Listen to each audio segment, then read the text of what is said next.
एक गाणं आहे.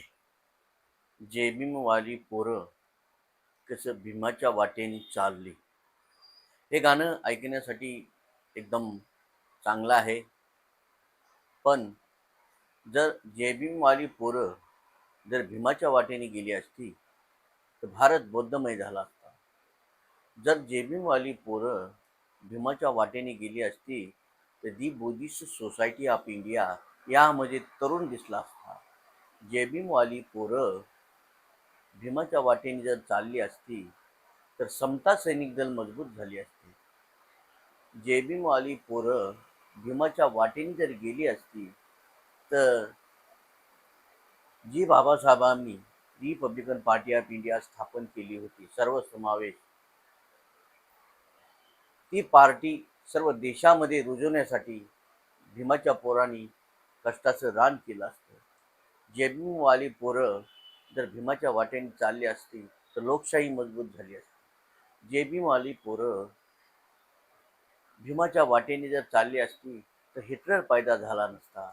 जेबीमवाली पोरं जर भीमाच्या वाटेने जर चालली असती, तर हे भ्रष्टाचारी नेते मंडळी तयार झाली नसती. जेबीमवाली पोरं भीमाच्या वाटेने जर गेली असती, तर हा पैशांचा काळा बाजार वाटण्याचा बंद झाला असता. फक्त जेबीमवाली पोरं 14 ऑक्टोबर, 6 डिसेंबर, पुन्हा 14 एप्रिल, पुन्हा भीमा कोरेगाव, 20 मार्च या ठिकाणी ताकदीने येतात. पण त्या ताकदीचं रूपांतर क्रांतीमध्ये होत नाही. ते रूपांतर क्रांतीमध्ये झाले पाहिजे. बाबासाहेबांची पोरं एक क्रांती करणारे आहेत. ते देशात त्यांच्यासारखी क्रांती कुणी करू शकणार नाही. पण क्रांती करण्यासाठी सर्व भीमाच्या पोरांनी एक होऊन मोठी क्रांती केली पाहिजे.